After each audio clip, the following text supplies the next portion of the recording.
This is CBS Sports Radio's and WFAN's Outside the Cage.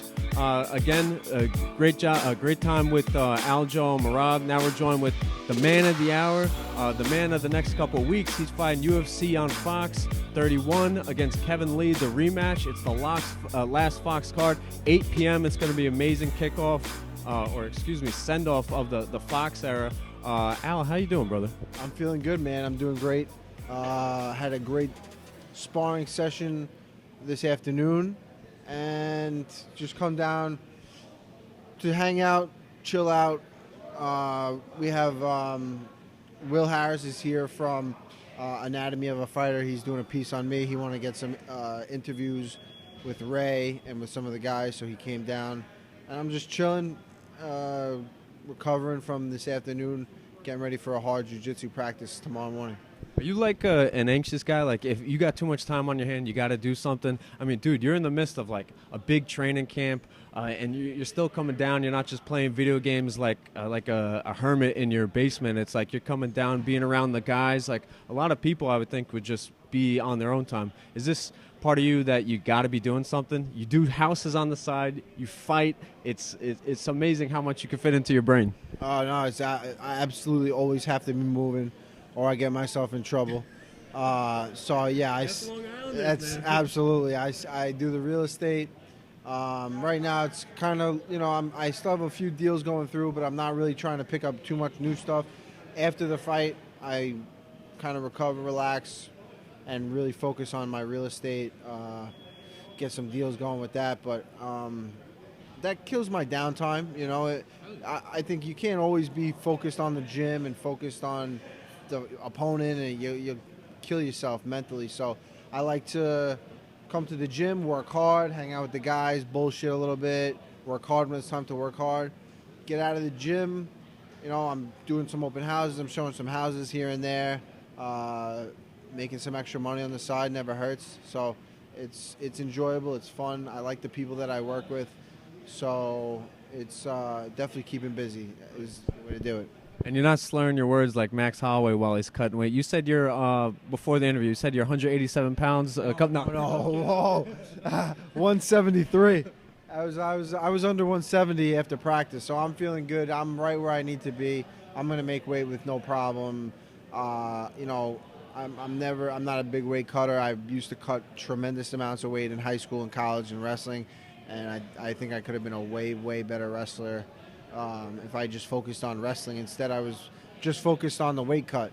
And I think that's an advantage I have against a lot of these guys is the last week or the last 2 weeks of their training camp, they're just focused on the scale and making the weight. And that's really becomes like their first goal. I'm working on my craft. I'm working on my technique right up until that fight. Just improving myself as a fighter, and the weight, it's I cut a little bit of weight, but nothing compared to what the rest of these guys are doing. So then forget the weight. Let's move on to the camp. How's the skill been doing, man? Obviously Aljo is your boy and he wants the best for you, but he said you're looking sharp, you're focused, and you're looking to make it 2-0 against Kevin Lee. No, absolutely. I think I've had some really tough training camps in the past where I was coming off injuries and just getting right back into it, and I really just struggled through a lot of this. This camp, I mean, there were obviously bumps and bruises, things that come along with the sport. A few things went wrong, but not everything went wrong. I think when everything goes perfect, they pulled out of the open house. Is that what you're talking? Yeah, right. They went with the other realtor. I was like, fucking motherfuckers. And I had a sick day at the gym. Fucking 5 rounds, hard-ass sparring session. But, no, I think when things go too good, it's like a little creepy. I was like, this is not good. Something has to go wrong. So, obviously, bumps and bruises, some little things here and there. But I'm feeling, right now, I had my last sparring session was today. Just feeling good. I'm just... it's to the point now where I wish the fight was this weekend. I'm just so ready to go. You gotta like forget about that because everybody's bringing up the Joanna Valentina, the kickboxing matches, and it's like Kevin Lee. He looked a little skinnier in that first match. He's a little bulkier, a lot more confident. Do you have to throw out the tape in the first fight and just look at what he did against Barbosa or what he did against Tony Ferguson? Yeah, I mean, You still got that edge, right? he's still the same. He's still the same, but I definitely have I think I definitely have a little. He's changed his life because of that fight. That right. That fight changed his life. He moved to Vegas. He found a new team. He realized that he wasn't. It was like a wake up call for him. So I think he's been thinking about that a lot. He's been thinking about that fight a lot, and I think that's going to mess with his head a little bit. I think, he's a very straightforward guy, straight punches, comes straight forward, not too much. He's not very agile on his feet. He doesn't move very smooth. He's kind of plodding. His takedowns are very strong, straight ahead, pushes the guy up against the cage, wraps his arms around their ass, takes him down. But I think a little bit of adversity and his mind starts to scramble a little bit. It happened 100% in my fight, and I've seen it happen in a few of his other fights since then. So that's really just confused him. I don't think he's as intelligent of a person inside the cage as I am. I'm just way too smart for Kevin Lee. Forget about the intelligence. Throw the brain out, man. You got like God-gifted hands. You knocked him on his ass with your jab. You might have killed Diego Sanchez with your right hand. Where the hell does this power come from? Is it technique or is it literally just like your core and your God-given ability?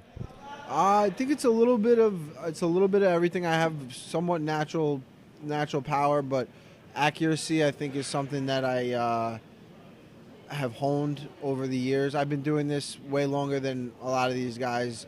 Definitely with the boxing, the wrestling and the boxing, and I've been in there. I've gone to Gleason's. I've trained with professional boxers. I've trained with Chris Algieri, who's a world champion. So I mean, I've trained with these guys that are just I'm seeing things that the rest of the MMA fighters aren't seeing as far as the boxing goes. So my timing is, feel like timing and accuracy are the two biggest things as far as getting that knockout power. Obviously, anyone can throw a big haymaker, but when you can land a jab at the exact right time that can, stun the guy and put him on his ass. I think that's the most important thing. Yeah, it's looked fantastic, man. Really excited about your fight next week. Again, UFC on Fox 31, December 15th. It's going to be fantastic. Kevin Lee, the rematch.